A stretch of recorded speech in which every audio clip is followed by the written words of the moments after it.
On this episode, we visit Knoxville, Tennessee. Refuge islands help pedestrians cross a 5-lane arterial. We talk with the president of Bike-Walk Knoxville. Finally, we look at a street that had a road diet. Stay tuned.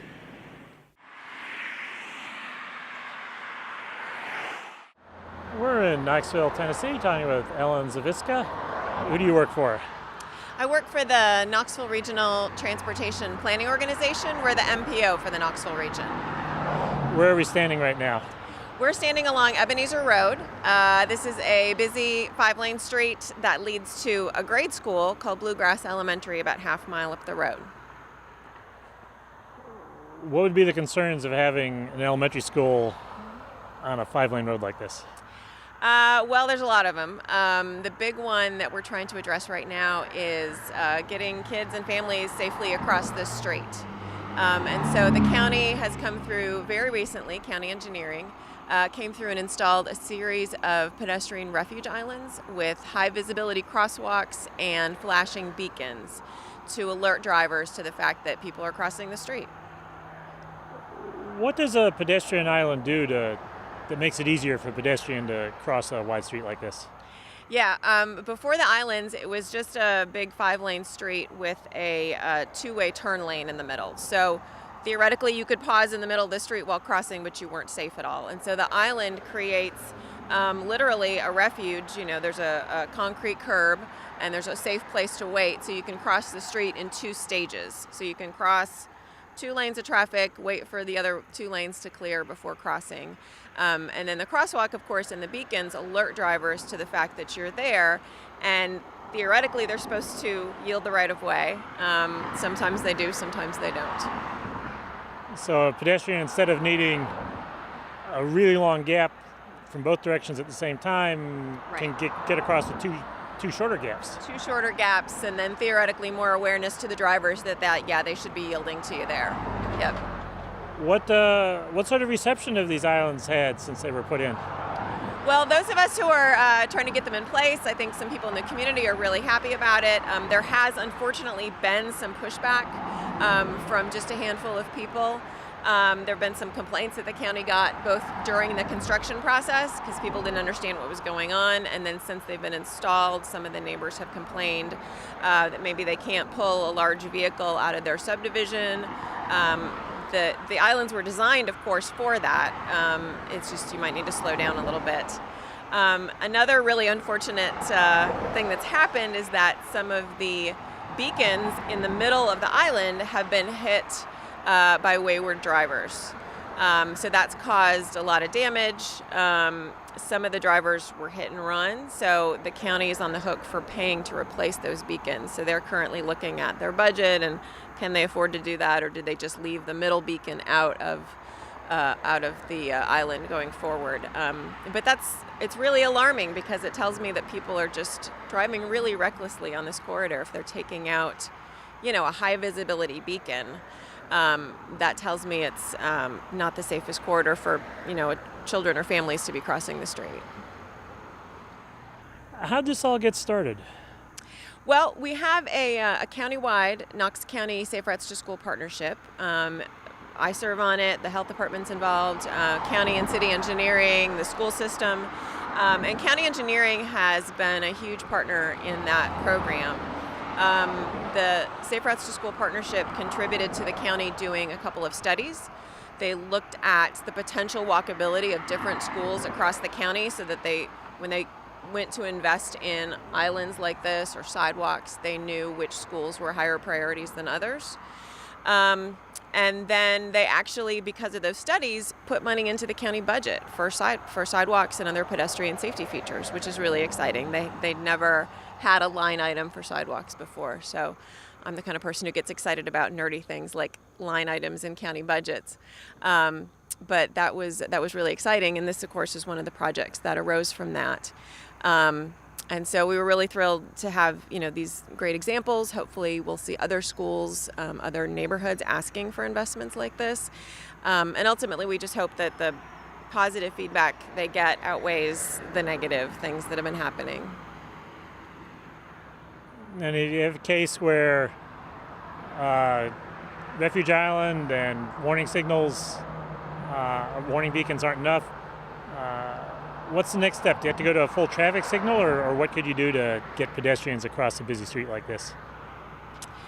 Yeah, a full signal might be an option. I really doubt that's going to happen because of the expense. There are things that are sort of a step up from this, like the pedestrian high-bid beacon, or sometimes known as the hawk signal. We don't have any experience with that in our community, so I hope this is sufficient, or at least an improvement. But I don't really know what the next step would be if this one doesn't work out. We just hope to keep them in place for now.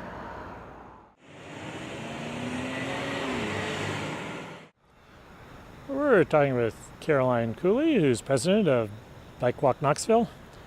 What is Bike-Walk Knoxville? Bike-Walk Knoxville is a local nonprofit that advocates for better biking and walking. We're part of the statewide organization Bike-Walk Tennessee that has the same goals, better biking and walking across the state. What sort of things does an organization like yours do in the course of carrying out your mission? We have at least three major goals. One is, of course, advocacy for improved policies, ordinances, and dedicated funding for bike and pedestrian infrastructure. And also we host Open Streets Knoxville twice a year to try to have people understand that the streets are not just for cars. And the other important mission is to try to get safer places for children, particularly to walk and bike, especially to school, if to schools. And open streets, that goes by different names in different cities. Some people call it ciclovias, and so on. What is that? It's where the street is closed to all car traffic for an afternoon for people to come out and enjoy just being in the streets. We usually have a route of about 1 mile. And on September 30th, actually, we're having it right here on Broadway, just south of here for the afternoon. We have activity providers that come out and provide all kinds of fun activities for children, adults, and it's a really social time for people who may not actually from day to day have interaction with the other people that are attending, so it's a good opportunity for people to interact with each other in a very casual and fun way. So it's like a pop-up park. So people come out and spend a Sunday afternoon at a big park.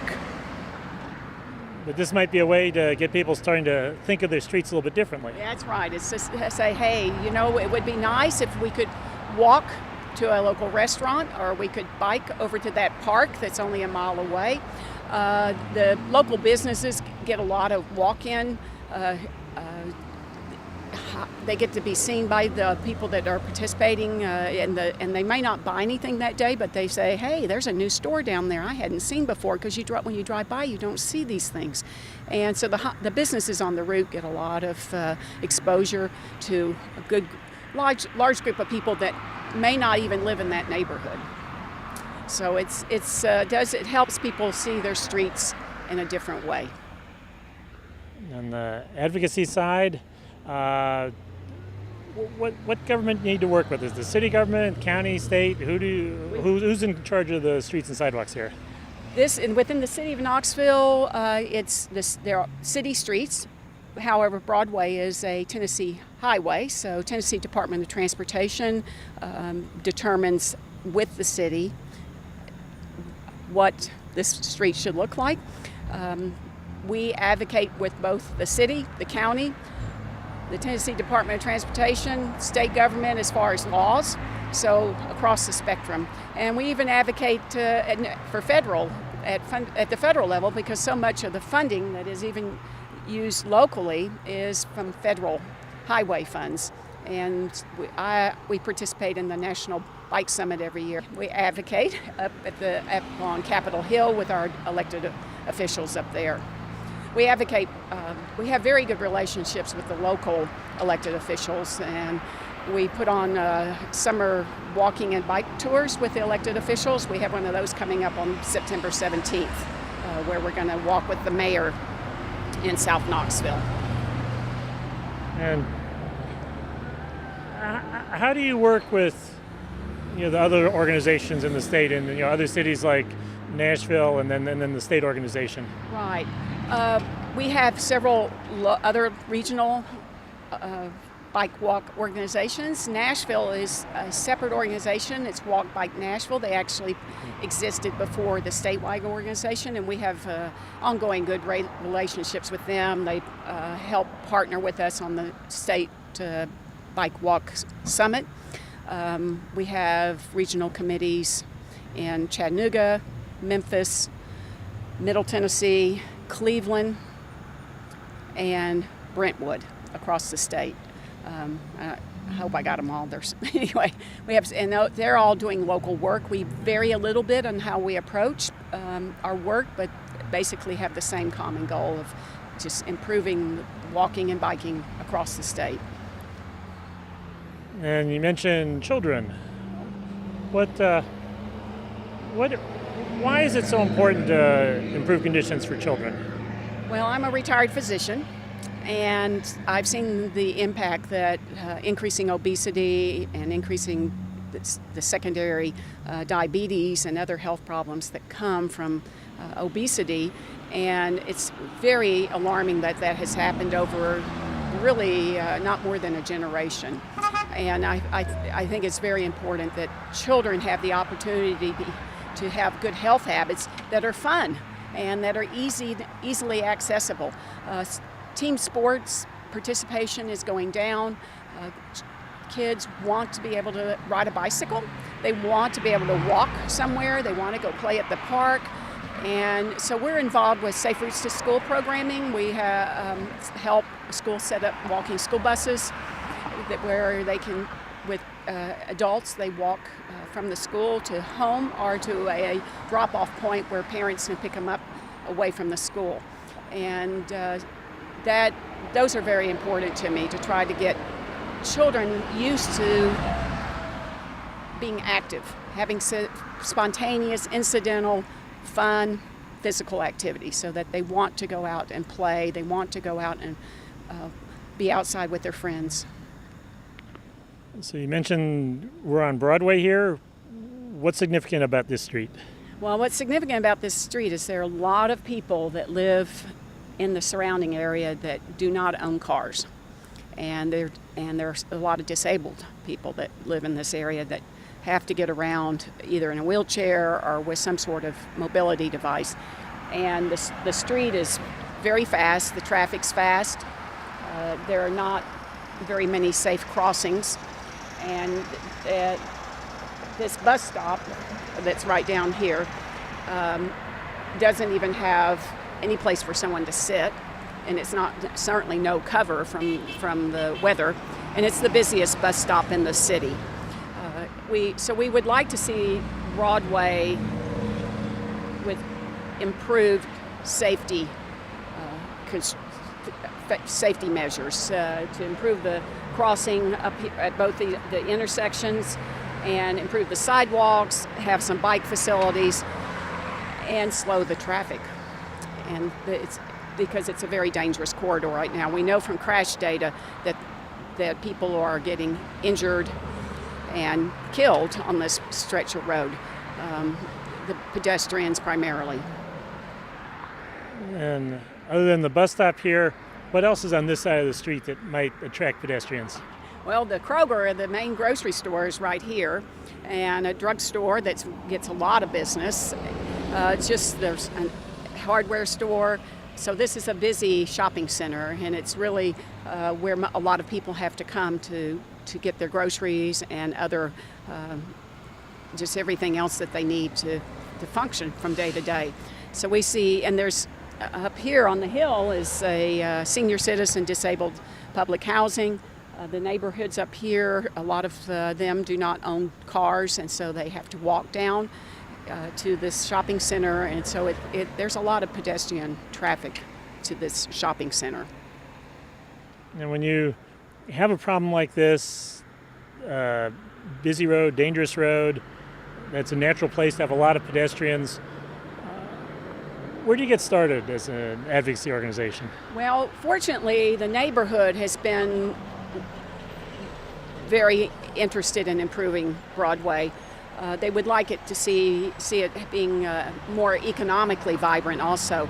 So there is a Broadway corridor task force that has been working with the city, and they've done a basic design with the East Tennessee Design Center, a basic design that people gave input on how they would like to see the road function. They talked about having a rapid transit, having the bus service be a little more like a rapid transit service, or more predictable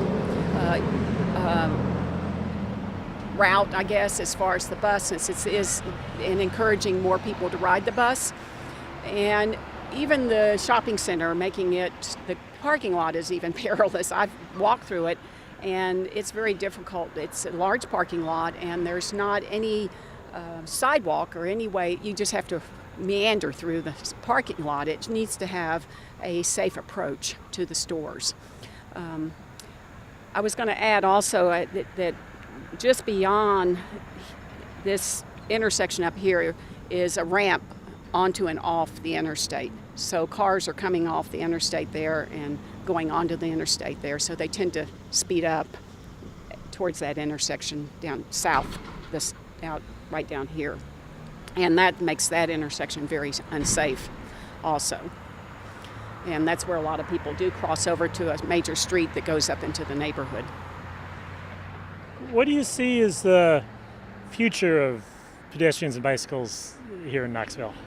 We've made some progress. From my point of view, it's been too slow, but I guess that's what an advocate always says. We need some more improvement in our policies. We do have a complete streets ordinance, but we need to have it put it more policies actually implemented, and then better and more. I don't believe we have enough dedicated funding for sidewalks and bike facilities and bus shelters and so forth. So it's moving on along at I think a slower pace than it should be moving along. I think it should be a higher priority for our community.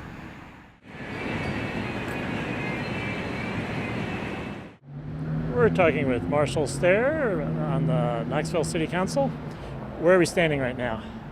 Right now, as you can see, we're on the corner of Cumberland Avenue and 19th Street in Knoxville, Tennessee. This is the college area. The University of Tennessee is basically right behind this building here. So it's an important area for the city and a heavily trafficked zone. Does the street look a little different than it did a few years ago? It sure does. It's difficult to imagine what this street looked like. Before this project that was done here, there was 2 lanes of traffic in each direction. So you had 4 lanes of traffic. This where we're standing right now was a travel lane. And as you can see on the other side, this is now a buffer, and we've widened the sidewalks. So there's a lot of places in Knoxville that it's difficult to walk. This is one place we've made significant progress. So I really appreciate you coming to Knoxville. And I know you've been out in some places where are challenging, and we're working to address those. But I think this is one of the success stories, an area that we have made pedestrian friendly. And it's important because this is the sort of the heart of the university commercial district. And I've been to some other places where they've done road diets like this to make the sidewalks wider, and had to deal with all kinds of issues. What were the issues you dealt with here to take a little space away from the travel lanes and give a little more to pedestrians? Well, as you can imagine, you can't see it here, but close to here is Neyland Stadium. It's a football stadium that holds over 100,000 people. And so obviously when there's a football game, there's a tremendous amount of traffic. So that was a concern. You also had a number of fast food restaurants and drive-in. And where we are now, you can see this building is actually new, and as a result of this project. What was here before was a drive-through bank, a bank branch that was primarily drive-through. So that's the kind of land use change that's occurred here. But and some of the challenges, obviously when you go from 4 lanes to 2 in a heavily trafficked area, people are concerned.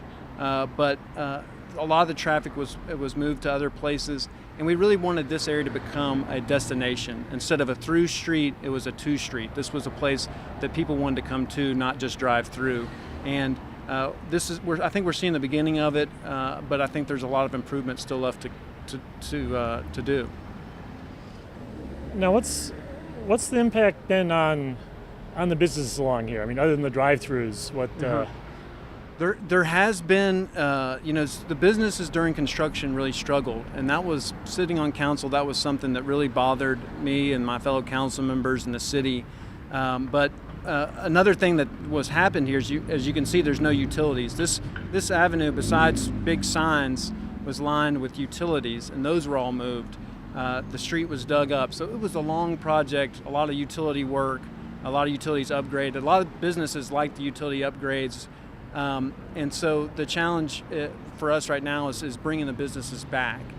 In terms of land value, the property owners have seen a real increase in the value of their land, because it also got rezoned, so you have more dense development, which obviously increases the value of the land. So we're seeing a changeover from the drive-through to more buildings that look like this.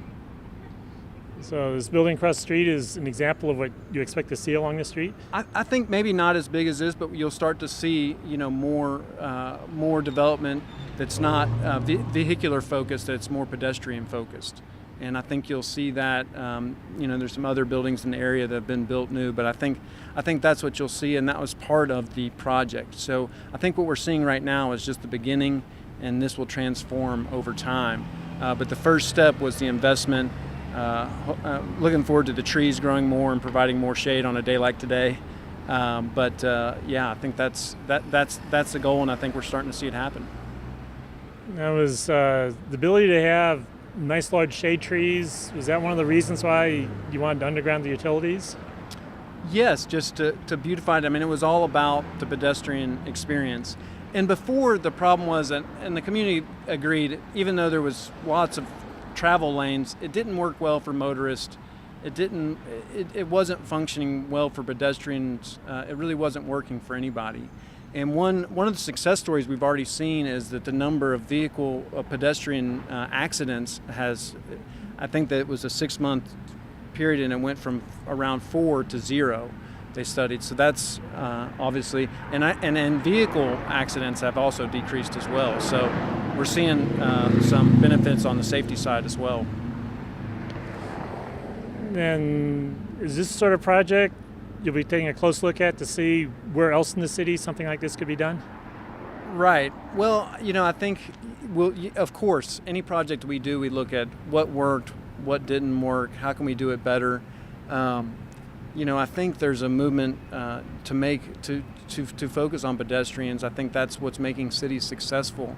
And so we are looking to always improve the pedestrian experience in Knoxville. Of course, the challenge, as you know, is our resources. These kind of projects are very expensive, so it's difficult to do them everywhere. But I think it's about pushing the needle and trying to find the next location to do a good project.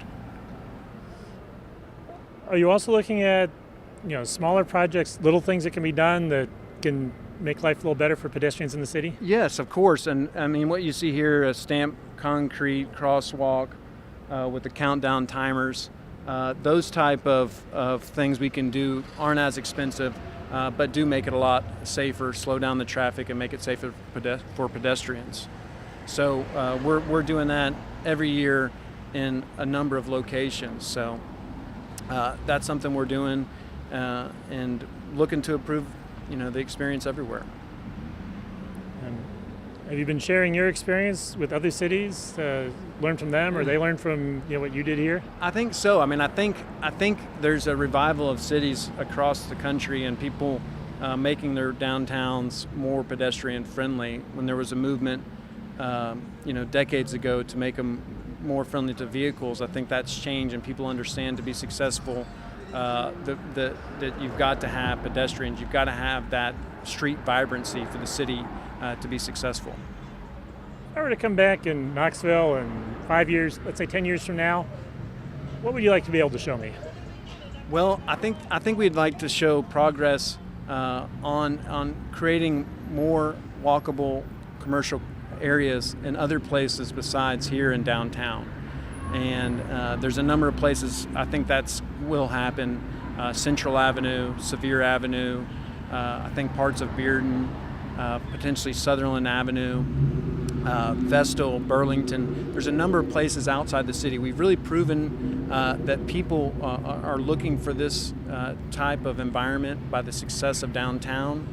And so the next challenge is doing it in a new place. And it's harder because downtown it was built for pedestrians, where these other places may have been more built for automobiles. So that's a challenge, but I think to be successful, that's what we need to do. And hopefully in 5 years, we've made some progress in those areas. Visit us on the internet at www.pedestrians.org.